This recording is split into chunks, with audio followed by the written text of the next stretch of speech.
Muhammad Farhani, NPM 19.321. Di sini saya akan bahas tentang pengertian dan dasar hukum dari perjanjian waralaba atau franchise. Franchise atau waralaba adalah konsep pemasaran produk dan jasa secara cepat dengan memperluas jaringan dalam bentuk pemberian lisensi dari pemilik atau franchisor kepada penerima waralaba atau franchise pada jangka waktu tertentu dengan hak dan kewajiban yang telah disepakati. Berdasarkan peraturan pemerintah RI nomor 42 tahun 2007 tentang waralaba, waralaba adalah hak khusus yang dimiliki oleh orang perseorangan atau badan usaha terhadap sistem bisnis dengan ciri khas usaha dalam rangka memasarkan barang dan jasa yang telah terbukti berhasil dan dapat digunakan oleh pihak lain berdasarkan perjanjian waralaba. Dasar hukum waralaba memiliki beberapa. Yang pertama itu peraturan pemerintah RI nomor 42 tahun 2007 tentang waralaba. Yang kedua itu keputusan Menteri Perindustrian dan Perdagangan RI nomor 259 tahun 1997 tentang tata cara pelaksanaan pendaftaran usaha waralaba. Yang ketiga itu peraturan Menteri Perindustrian dan Perdagangan RI nomor 31 tahun 2008 tentang penyelenggaraan waralaba. Yang keempat yaitu peraturan Menteri Perdagangan nomor 7 tahun 2013 tentang pengembangan mitra dalam waralaba jenis makanan dan minuman. Yang kelima itu peraturan Menteri Perdagangan nomor 60 tahun 2013 tentang logo penggunaan waralaba. Yang keenam itu peraturan Menteri Perdagangan nomor 68 tahun 2012 tentang waralaba jenis toko usaha modern. Yang ketujuh yaitu Undang-Undang nomor 14 tahun 2001 tentang hak paten, Undang-Undang nomor 15 tahun 2001 tentang merek, Undang-Undang nomor 30 tahun 2000 tentang neraca dagang. Demikian yang saya dapat presentasikan, kurang lebihnya mohon maaf. Ya, di sini saya akan menjelaskan mengenai hak dan kewajiban yang harus dipenuhi oleh para pihak dalam suatu perjanjian waralaba atau franchise, di mana hal ini telah dijelaskan atau tercantum secara jelas di dalam pasal 6 hingga pasal 11 Peraturan Pemerintah nomor 42 tahun 2007. Yang pertama yang dapat saya sampaikan adalah penerima waralaba atau franchise ini berhak untuk menunjuk penerima waralaba lain. Itu yang pertama. Dan yang kedua adalah pemberi waralaba wajib untuk memberikan prospektus penawaran waralaba terhadap penerima waralaba pada saat penawaran itu terjadi. Yang ketiga adalah pemberi waralaba wajib memberikan pembinaan secara berkala dan berkesinambungan kepada penerima waralaba. Keempat adalah pemberi waralaba dan penerima waralaba harus atau wajib menggunakan barang yang diproduksi di dalam negeri selama barang atau jasa tersebut tidak berlainan dengan standar produksi yang telah ditentukan secara tertulis. Kemudian yang kelima adalah pemberi waralaba wajib untuk bekerja sama dengan pengusaha kecil atau menengah di daerah setempat sebagai penerima waralaba ataupun pemasok barang. Yang keenam adalah pemberi waralaba wajib mendaftarkan prospektus penawaran waralaba sebelum terjadi perjanjian waralaba. Dan yang terakhir adalah penerima waralaba wajib untuk mendaftarkan perjanjian waralaba yang telah dibuat. Demikian yang dapat saya sampaikan mengenai hak dan kewajiban waralaba atau franchise. Assalamualaikum warahmatullahi wabarakatuh. Nama saya Riti Purnama. Saya akan melanjutkan membahas mengenai keadaan wan prestasi yang dilakukan oleh franchise. Nah, debitur itu apabila tidak melakukan kewajibannya, maka dikatakan telah melakukan perbuatan wan prestasi. Nah, dalam hal ini franchise gitu. Nah, selanjutnya bentuk wan prestasi itu dapat berupa 3 hal. Yang pertama, debitur sama sekali tidak berprestasi. Nah, karena debitur memang tidak mau berprestasi, atau bisa juga disebabkan karena kreditur objektif tidak mungkin berprestasi lagi, atau secara subjektif itu tidak ada gunanya lagi berprestasi. Nah, dalam hal ini debitur memang tidak mau melaksanakan kewajibannya, maka berlaku ketentuan daripada pasal 1236 Kitab Undang-Undang Hukum Perdata. Nah, nomor 2, debitur keliru berprestasi. Nah, maksudnya dalam hal ini debitur itu memang dalam pikirannya telah memberikan prestasi gitu, tetapi dalam kenyataannya yang diterima kreditur itu lain daripada yang diperjanjikan. Nah, nomor 3 itu debitur terlambat berprestasi. Nah, di sini debitur itu berprestasi, objek prestasinya juga betul, tetapi tidak sebagaimana yang diperjanjikan. Nah, orang yang lambat berprestasi atau terlambat ini dikatakan dalam keadaan lalai. Nah, kemudian itu saya akan sebutkan pasal 1239 KUH Perdata itu yang menyatakan bahwa tiap-tiap perikatan untuk berbuat sesuatu atau untuk tidak berbuat sesuatu itu, apabila kreditur tidak memenuhi kewajibannya, mendapat penyelesaiannya dalam kewajiban memberikan penggantian biaya rugi, dan bunga.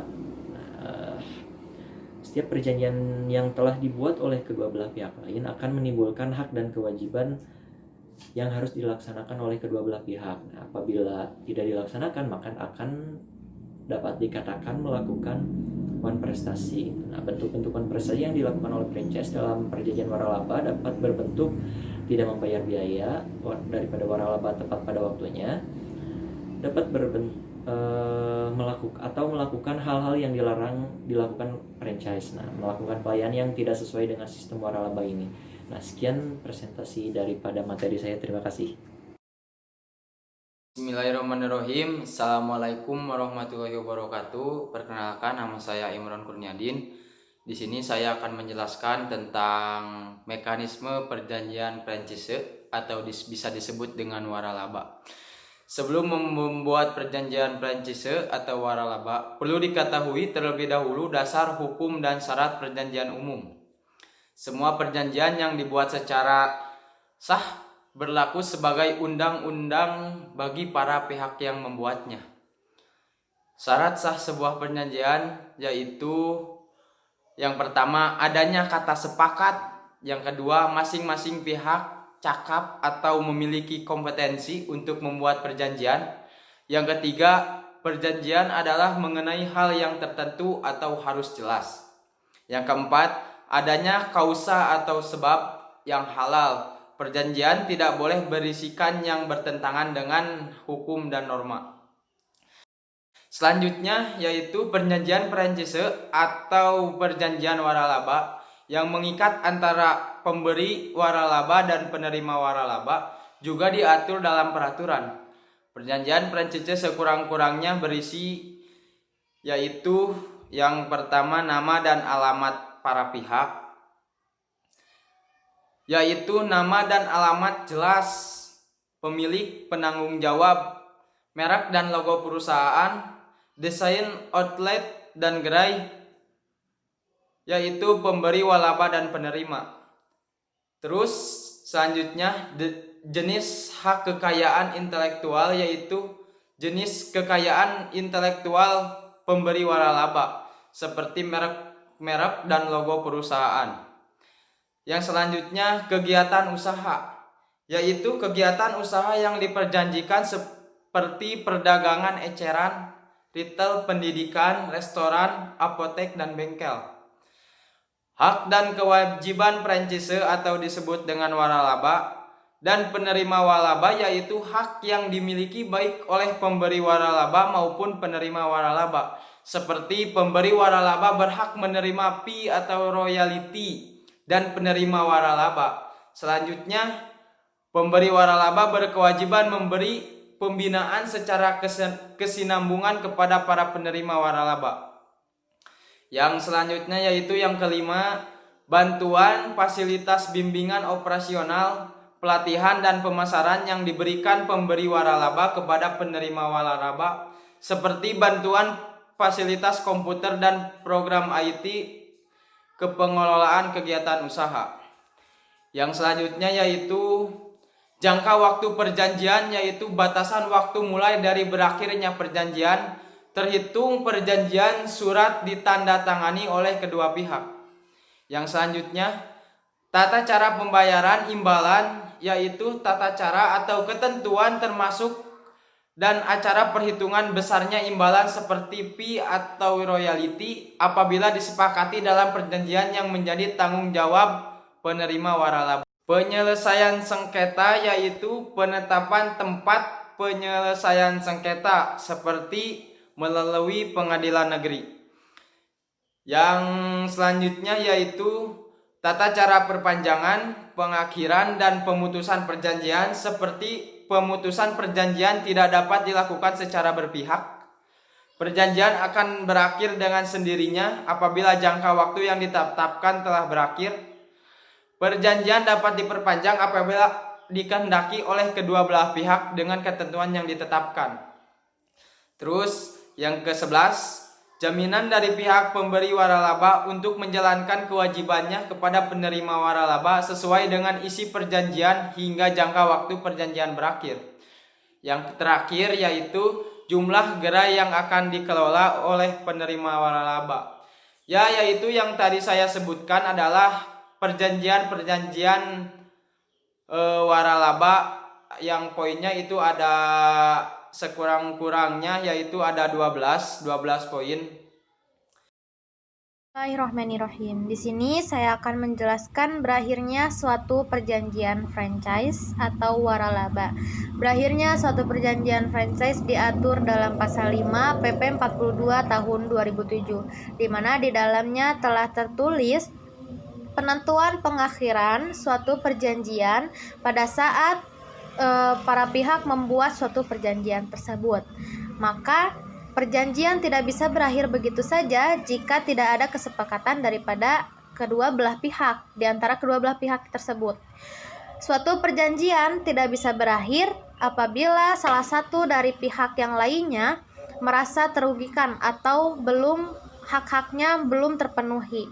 Jika salah satu pihak merasa terugikan, maka pihak yang lain wajib untuk mengganti rugi pihak yang merasa terugikan tersebut. Sekian penjelasan dari saya. Terima kasih. Saya di sini akan menjelaskan tentang contoh perjanjian franchise, yaitu contoh perjanjian makanan siap saji seperti makanan yang ada di KFC, McDonald, dan contohnya yang ada di supermarket seperti Yomart. Saya di sini akan menjelaskan tentang perjanjian Yomart, yaitu bertanda tangan di bawah ini pemilik Yomart, tempat tanggal lahirnya pemilik Yomart, alamat pemilik Yomart, dan KTP pemilik Yomart dan nomor teleponnya. Lalu dalam ini bertanda tangan dan atas nama Yomart dalam perjanjian ini selanjutnya diambil alih oleh franchise. Nama pengambil alihnya, tempat tanggal lahirnya, alamat, nomor teleponnya, nomor KTP. Dan itu penjelasan dari contoh perjanjian makanan siap saji, yaitu perjanjian antar Yomart. Saya Muhammad Andika Pramudia, NPM 191000325. Saya akan memberikan contoh surat perjanjian franchise atau waralaba. Misalnya, contohnya kayak saya Muhammad Andika mau melakukan perjanjian franchise dengan Indomaret. Lalu dibuat surat perjanjiannya dengan isi pertama-tama biodata kedua pihak, yaitu yang pertama-tama Pak Gunawan sebagai franchisor bernama Gunawan Setiawan, tempat tanggal lahir Bandung 1987, 13 November. Lalu alamatnya di Jalan Tarunajaya nomor 34D, dan nomor telepon lalu diisi, lalu juga nomor KTP-nya juga diisi. Dalam hal ini Pak Gunawan bertindak untuk dan mengatasnamakan Indomaret di dalamnya, dan Pak Gunawan itu sebagai franchisornya karena yang memiliki namanya. Lalu saya sendiri yang mau membeli atau yang melakukan perjanjian tersebut mengisi biodata diri juga di surat perjanjian dengan nama Muhammad Andika Pramudia, tempat tanggal lahir Bandung 2000 tempat tanggal lahir Bandung 2000 tahun 2000, tanggal 22 November. Nah, alamat jalannya Pasir Jati nomor 6T, dan nomor telepon diisi dan juga nomor KTP diisi. Lalu dalam hal ini saya sendiri selaku penerima franchise tersebut.